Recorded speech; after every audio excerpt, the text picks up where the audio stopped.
उपस्थित महानुभाव, भाइयों, बहनों, मित्रों, आप सभी को प्रवीण अरोड़ा का शीश झुकाकर नमन। शीश झुकाने का अर्थ एकमात्र मैं, आप और हम सभी भारत भूमि की धरा के इस प्रांगण में सामाजिक परिवर्तन आरक्षण विरोधी आह्वान के इस मंच के माध्यम से आरक्षण समाप्ति हेतु भागीदार बन रहे हैं, जो मेरा, आपका, हम सभी का सौभाग्य है। भाइयों, बहनों, मित्रों, ये आरक्षण अंग्रेजों की देन है। 1891 ईस्वी में जब भारत देश पर अंग्रेजों का शासन था, तब अंग्रेजों ने कुछ नौकरियां निकाली, लेकिन अंग्रेज अफसर चालाकी से सारे पदों पर हमेशा अंग्रेजों की ही रखते, जिसके खिलाफ भारतीयों ने आवाज उठाई। अंग्रेज सरकार ने कुछ पद भारतीयों के लिए आरक्षित कर दिए। इस तरह प्रणाली अंग्रेजों द्वारा लाई गई। अंग्रेजों को यह भय हो गया कि ये आजादी के दीवाने कहीं उग्र रूप धारण न कर लें, पर हमारे बड़े बुजुर्ग देशभक्तों के समक्ष तो आजादी का लक्ष्य था।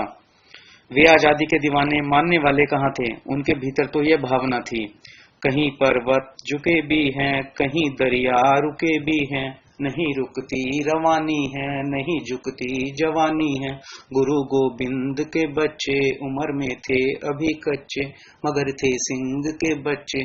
जोरावर जोर से बोला, फतेह सिंह शोर से बोला, रखो ईंटें भरो गारे, चुनो दीवार हत्यारे। यही दीवार बोलेगी हजारों बार बोलेगी, हमारे देश की जय हो, पिता दशमेश की जय हो, हमारे धर्म की जय हो, हमारे कर्म की जय हो। और अंत हमने आजादी पाली, जिसके फलस्वरूप मैं आप हम सभी इस प्रांगण में बैठे हैं और खुली हवा में खुले सांस ले रहे हैं। भाइयों, बहनों, मित्रों, प्रश्न यह है कि हमने आजादी पाने के पश्चात शिक्षा क्या प्राप्त की? जो हमारे बड़े बुजुर्गों ने त्याग बलिदान दिए, कैसे लिए अंग्रेजों ने हम पर जो राज करने के लिए फूट डालो और शासन करो की नीति अपनाई, और जिसका आरक्षण भी एक रूप है। और आजादी के बाद से ही राजनीतिक दलों ने जातिवाद को सहारा बनाकर जिसका निमित्त आरक्षण बनाया ताकि सत्ता में बने रहें, ये शिक्षा प्राप्त की। जो बीज अंग्रेजों ने बोया, आज वह भारत देश के सभी राज्यों में पेड़ बनकर खड़ा हो गया है। आरक्षण से अगर भला होता तो 65 वर्ष बाद आज भी आरक्षण की आवश्यकता नहीं होती। भाइयों, बहनों, मित्रों, आज मैं, आप, हम सभी आरक्षण विरोधी आह्वान मंच के माध्यम से यह आह्वान करते हैं, इस आरक्षण रूपी पेड़ को जो किसी एक घर में अंधेरा कर किसी दूसरे घर में रोशनी करने का प्रयास कर रहा है, जो देश को दो वर्गों में बांटने का कार्य कर रहा है, एक आरक्षण लाभप्रद नागरिक और दूसरा वर्ग योग्यतावान वर्ग जो कुंठाग्रस्त है, हम ऐसे विषैले पेड़ को अब पनपने नहीं देंगे। हम इसे जड़ से उखाड़ फेंकेंगे। मुझे आप लोगों का साथ चाहिए। भाइयों, बहनों, मित्रों, 21वीं सदी में भारत देश में विकास की आंधी चल रही है। देश विकासशील देश है। हमें अपना देश विकसित देश चाहिए, और देश विकसित देश और अग्रसर कैसे होगा? जब भारत देश से आरक्षण समाप्त होगा। हमारे जज्बात वसुधैव कुटुंबकम हैं। हमें विश्व का नेतृत्व करना है, जिसमें खामी का कोई स्थान नहीं होना चाहिए। मेरा, आपका, हम सभी का ये सपना है, जिसको मैं कह रहा हूँ। यह आवाज मेरी ही नहीं, आपकी आवाज है। मेरा एक सपना, भारत देश आरक्षण मुक्त अपना। मेरा एक सपना, भारत देश आरक्षण मुक्त अपना। मैं जीवित रहते हुए रहूं जीवित, क्योंकि आदमी मरने के बाद कुछ नहीं सोचता, आदमी मरने के बाद कुछ नहीं बोलता। कुछ नहीं सोचने और कुछ नहीं बोलने पर आदमी मर जाता है। मैं जीवित रहते हुए रहूं जीवित। मेरा एक सपना, भारत देश आरक्षण मुक्त अपना। मेरी एक ही हो दिशा, मेरे लिए एक ही हो निर्देश, मेरे लिए एक ही हो निर्धारित लक्ष्य। मेरे शरीर में जब तक हो खून, मेरे शरीर में जब तक हो श्वास, आरक्षण समाप्ति के लिए रहूं प्रयासरत। मेरा एक सपना, भारत देश आरक्षण मुक्त अपना। भविष्य में न जले हरियाणा, भविष्य में न जले पंजाब, भविष्य में न जले गुजरात, भविष्य में न जले कोई प्रदेश। शांति प्रिय खुशहाली में निहित हो सारा भारतवर्ष देश। मेरा एक सपना, भारत देश आरक्षण मुक्त अपना। भारत देश आरक्षण मुक्त अपना। भारत देश आरक्षण मुक्त अपना। भाइयों, बहनों, मित्रों, आरक्षण लाभप्रद नागरिकों का वर्तमान समय में कोई कसूर नहीं। उनको ललचाया जा रहा है। पहले अंग्रेज फूट डालो और शासन करो की नीति अपनाते थे और राज करते थे, और आज राजनीतिक दल संविधान से भी ऊपर जा रहे हैं। तमिलनाडु, राजस्थान इसका उदाहरण है। राज्य सरकारों को कोई पूछने वाला नहीं है। राजनीतिक दल पहले जातियों को आरक्षण की मांग के लिए छूट देती हैं, जिसके लिए जातियां ग्रुप धारण करती हैं, और फिर वोट बैंक हेतु राजनीतिक दल समर्थन देते हैं। पहले देश में आरक्षण विद्यमान है, उस आरक्षण पर फिर आरक्षण। आज पदोन्नत में आरक्षण की मांग बहुजन समाजवादी पार्टी, जिसकी अध्यक्षा सुश्री मायावती जी हैं, उन्होंने तो प्राइवेट सेक्टर में भी आरक्षण की मांग को दोहराया है। भाइयों बहनों मित्रों, आरक्षण के आधार पर आरक्षित वर्ग को नौकरी मिल गई तो वह कमजोर कहाँ रह गया। दर्द आरक्षण का हर उस युवा की आंखों से टपकता है जो काबिल था किसी अफसर की कुर्सी का, पर आज सड़कों पर बेरोजगार भटकता है। देश का मजाक बनाया जा रहा है। आप देश को किस ओर ले जा रहे हैं? अगर इसी प्रकार चलता रहा तो वह दिन दूर नहीं, देश दो धुरियों में बट जाएगा, एक आरक्षण युक्त वर्ग और एक आरक्षण रहित वर्ग, और दोनों वर्गों में वैर वैमनस्य का भाव रहेगा। एक वर्ग आरक्षण पाने के लिए हिंसा का मार्ग अपनाएगा, उस हिंसा को वर्तमान में हम स्वयं अपनी आंखों से देख भी रहे हैं, और एक वर्ग आरक्षण समाप्त करने के लिए हिंसा का मार्ग अपनाएगा। क्योंकि जब आरक्षण पाने के लिए एक वर्ग, एक जाति हिंसा का रूप अपना सकती है, तो दूसरा वर्ग जो आरक्षण रहित है, आरक्षण समाप्त करने के लिए हिंसा रूपी उग्र रूप धारण कर सकता है, जो स्वाभाविक है। भाइयों बहनों मित्रों, देश गुलाम हुआ, अंग्रेज हमारे समक्ष थे, समझ में आया दुश्मन सामने है जिनसे लड़ाई लड़नी है।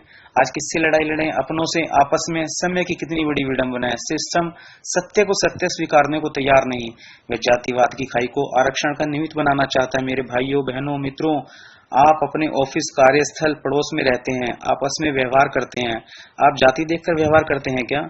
हम सभी मिलजुल कर रहते हैं, हम व्यवस्था के विरुद्ध नहीं है। भारत देश हम सबका है, हम व्यवस्था के साथ चलने वाले हैं। ये पीड़ा मेरी ही नहीं, समाज की पीड़ा है। भारत देश के युवा, भारत देश के बच्चों के माता पिता अपने बच्चों को भविष्य को लेकर चिंतित हैं। इन्हीं युवाओं और बच्चों से देश का भविष्य है। हम जानकर अनजान न बने, आंखों पर पट्टी न बांधे।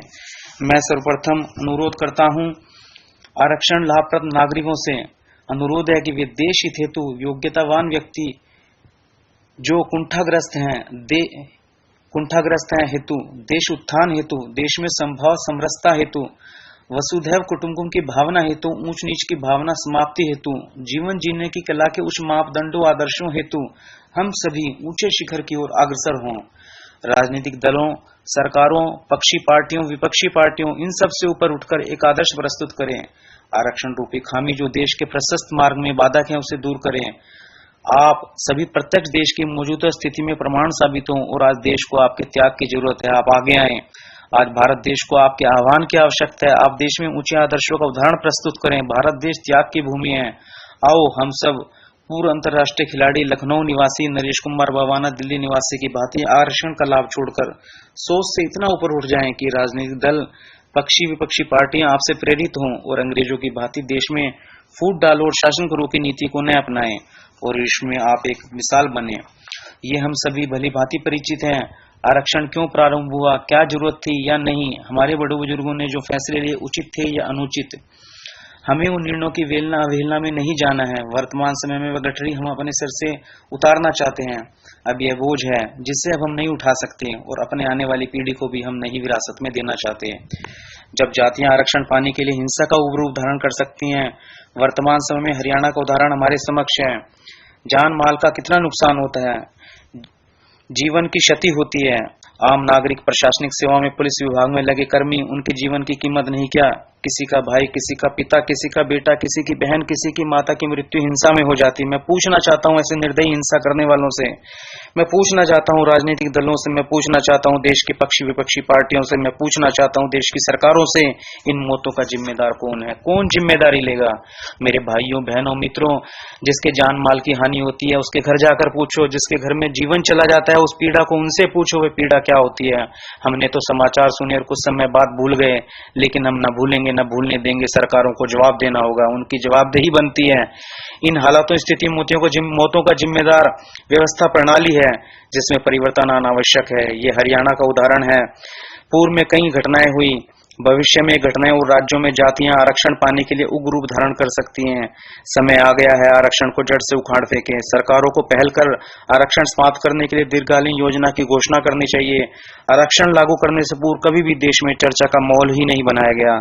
सरकारों को आरक्षण की समीक्षा करनी चाहिए।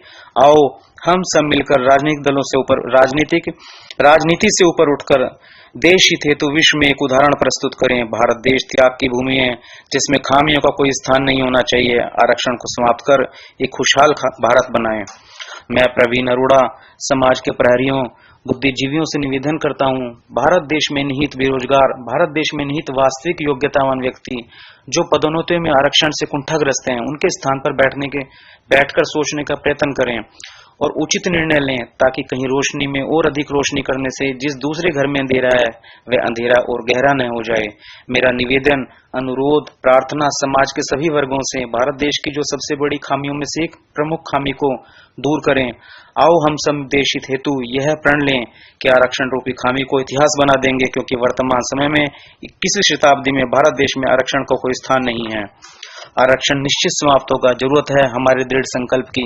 मैं प्रवीण अरोड़ा संकल्प लेता हूं, जब तक मेरे शरीर में खून और श्वास है मैं आरक्षण का विरोध करूंगा। आरक्षण को समाप्त कराना और मेरे जीवन का एकमात्र लक्ष्य व सपना है जो जल्द पूर्ण होगा, क्योंकि आरक्षण का आधार जातिगत होना न्याय संगत नहीं है। एक ही परिवार में एक भाई के पास हो सकता है मेडिसिन खाने के भी पैसे न हो और एक भाई के पास वीआईपी कल्चर हो।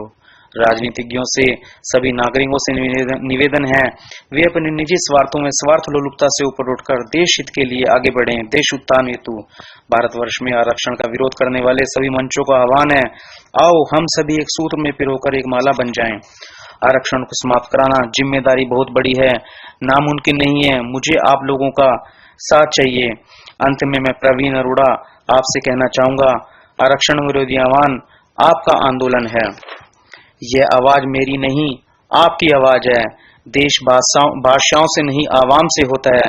कल मेरा जीवन, मेरी आवाज आप लोगों के समक्ष रहे या न रहे, मैं प्रवीण अरोड़ा एक आवाज, एक विचारधारा हूँ।